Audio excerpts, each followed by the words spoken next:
What's up? Welcome back to the Break Zone. This is JT here, covering live the Meta Potion Cicuit NorCal event number 2 over here at Crazy Squirrel Game Store in Fresno, California. We've seen some amazing play already from some of California's best players. We're seeing a real heavy focus on Golbez, as well as really hyper-aggressive decks. So we're getting a lot of different types of metas here that we do back in Santa Clara for our first event, which is predominantly Earth, a lot of control, a lot of really heavy hitters. Now we're seeing a lot of hyper-aggression. So let's see if this stream of hyper-aggressive decks continue in our next match. We're going to go ahead and jump into our next match right now. Let's go ahead and take a look at both Chris and Philip playing. Both of these players are from the Bay Area, Philip being one of my teammates here on the Break Zone. It's going to be interesting to see how they play and what different types of decks that they're playing. Chris is a staple in the Bay Area, strong player. Both of these players are playing at Nationals. So it's going to be really interesting to see what they're going to bring to this tournament and how they're going to really outthink each other on this. Both of these players are well acquainted with each other. So let's go ahead and jump on and take a look at the next round. I'd like to take a moment to thank again Jennifer Ward and Crazy Squirrel Game Store for hosting this amazing event, as well as all of our viewers. If you like what we're doing here at the Break Zone, thumbs up or thumbs down. Hit subscribe if you'd like to know about all of our new different content coming out for Final Fantasy, the card game. All right, looks like we're about to start. Players are drawing their hands, so let's go ahead and jump into the match.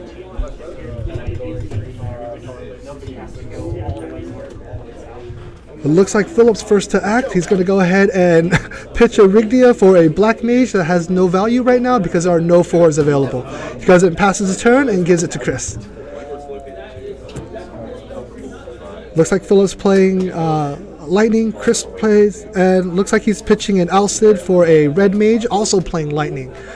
I expect to see a lot of fast play from these players because they're both playing Lightning, which is predominantly very efficient, very quick, as well as a lot of breaking power for 4s. Looks like Philip's on the board with the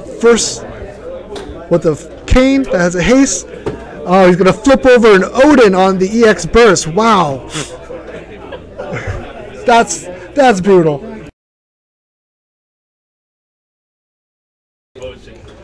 Wow, that one, at least he got a point of damage out of that. That's gonna be okay. At least he got some value out of it, but it always feels bad to flip over an Odin on the other side. So Chris is gonna go ahead and he's gonna pitch 2 into a 5-drop Lulu, which is a backup.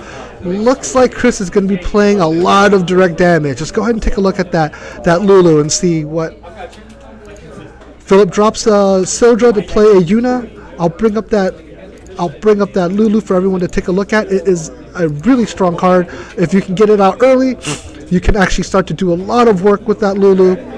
Let's take a look and see what it does. This Lulu is going to let you go ahead and pitch a backup to do additional damage with Lulu. It really works really well with cards like Fusoya. That's going to let you do double damage. 5,000 for the Fusoya, another 5,000 for Lulu. You're doing 10,000 damage, right when it comes in, and you're getting some cards back with the Fusoya. Let's see if Chris is going to go ahead and do that. Both players have 3 backups in and no forwards. It looks like they're trying to move into a stable board state.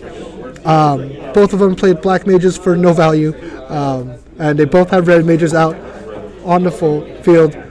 Chris has to play. Looks like he's going to go ahead and get into he's going to pitch a Zalbag into a Lightning from Opus 3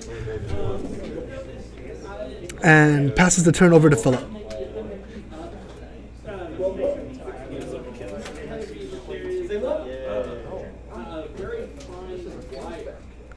Let's see what Philip does to deal with this Lightning. Let's go ahead and take a look at this Lightning from Opus 3. Philip plays into another backup, furthering his backup line. It's a good play to do right now. You're not seeing a lot of damage on the opposing player's end. It's okay to fill out your back row right now.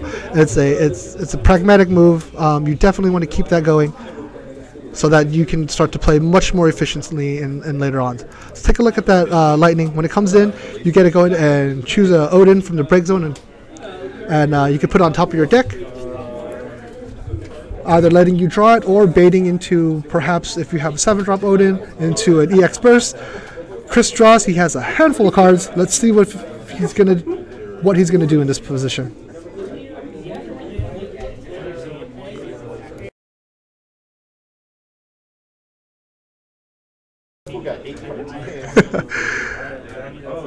All right, let's see what he's doing here. He's gonna go ahead and pitch.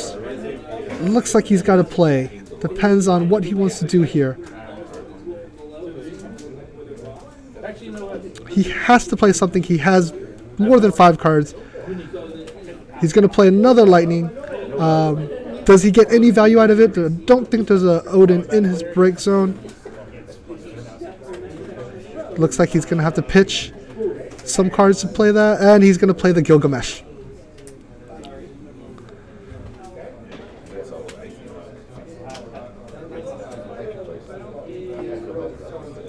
All right, Philip's now looking at 2 4s.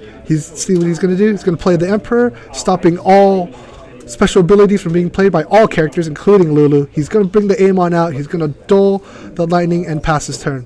That's a strong play by Philip. I like the Dark Emperor. It's one of my favorite cards in the game. It's going to stop red mages. It's going to stop Lulus. It's going to stop the Lightning Gestalt Drive, as well as the Gilgamesh Divider. So it's a strong play right now. It's going to really render a lot of those cards that Chris is on the field useless for their special abilities.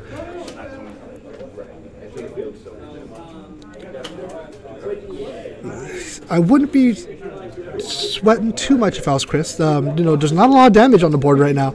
He's got some time to play around. He can. Let's see what he does here. Looks like he's going to go ahead and play the Alcid, targeting. Wow, he's going to play the Alcid into the Onion Knight, targeting the Dark Emperor. Now he has full control of the board. Let's see if he's going to start to add some aggression to that. He's going to attack. Philip's going to flip over an Odin. It's not an EX burst. He's going to take that damage. He's going to attack with the Gilgamesh, flipping over a Rigdia. Again, no EX burst there. Takes 2 points of damage and passes his turn.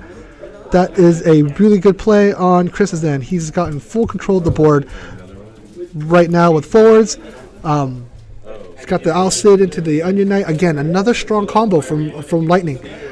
It's just really fast, really efficient. You're trading 1 for 2. You get 2 people out. You get 1 away on the other side. So it's just a really good swing in terms of forwards. Adds to the hyper aggression that Chris is doing. Philip's going to go ahead and Odin the Gilgamesh. He has the Amon up, which is going to be able to block everything else, I believe, that comes out. So it's a good solid play there. He passes his turn. Hopefully, Chris can keep the pressure up if he wants to continue to add, more points of damage, making Philip play more on his back foot. It's not really critical right now. Philip does have some time to really let some damage through. Hopefully, help set up his board state. Going to discard the Sage into the Odin, dueling the Lightning. Now he's going to attack. Oh, he flips over an EX Odin, dropping the Onion Knight. Only taking a point of damage. That's a very fortuitous Odin flipping off the top. Always got to be careful when you're playing Lightning. That 7-drop Odin EX burst is really just, it's like a time bomb. You're eventually going to hit one. Alright, Philip has an opportunity here to continue to try to wrestle some more board state on. He's dwindled Chris's forwards down to 2, which is good. Let's see if he can continue this and just either add some pressure on damage or try to shore up the board state so that he's not taking so much damage on the back end and try to stabilize the board. Into a Cane. The Cane has haste. Is he going to attack? He's going to drop into the Onion Knight. The Onion Knight is going to swing with the Onion Knight with haste as well, giving haste from the red mage. He's going to swing. Is Chris going to take that damage, or is he going to play something?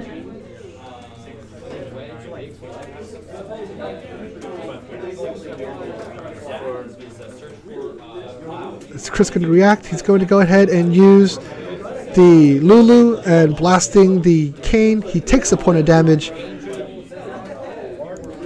from Philip, and Philip passes his turn. Philip looks to be completely doled out. I believe he has no cards in his hands. Looks like he's going to be taking some damage here. Chris has the red mage out. If he's able to get some haste, he might be putting a lot of pressure and a lot of damage on Philip right now. He's going to go ahead and swing with the Al Cid. Philip flips over a Larsa. There's no help to him there on the EX. Swings, and he flips over an Al Cid, putting Phil at 5 points of damage. Looks to be Chris is going to move on to his second main phase, taking a look at his break zone, see if there's anything else he can play here. Looks like he has a play in mind. He's dueling the red mage. He's going to pitch another lightning to go ahead and Fusoya. The Fusoya, he's going to go ahead and pop the Onion Knight with the Lulu, dealing 10,000 damage. When you break Fusoya, or when Fusoya is sent to the break zone, you can grab back a forward, back into, I believe, right back into your hand. That's just a strong play right there. Again, you see the power of Lulu and Fusoya put together. You're doing 10,000 damage, and if you're breaking Fusoya, you're also getting the special to get back a forward. Philip passes his turn. He's on 5 points of damage. Right now, as it seems, he's looking at Fatal on the board. Is Chris going to capitalize on an open board state? Let's see what he does. Looks like he's pitching an Annual and a Onion Knight. He's going to play the Gilgamesh. Looks like he's going to give the Gilgamesh haste, and he's going to swing. He's at 6. He's going to Sildra. He's going to Sildra. Wow. A key Sildra there. He's going to bounce 2 guys back to their hands. And Phil saves himself from Fatal. He's now at 6. He has another turn. Let's see if he can further stabilize the board, if there's anything he can do here.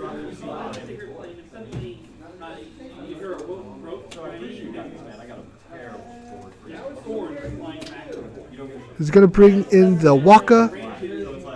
The Waka can block unless Chris plays another Fusoya or anything of the sort. Let's see what he can do. We've already seen him play something close.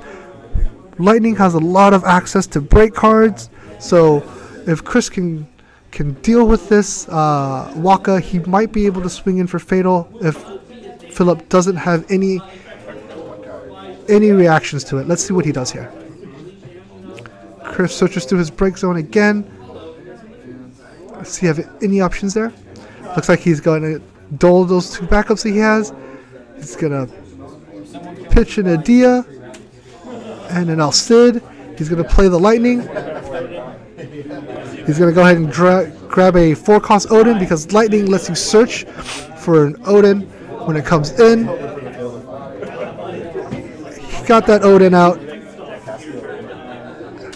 He's going to go ahead and pitch, play the Odin, and swing in for Fatal.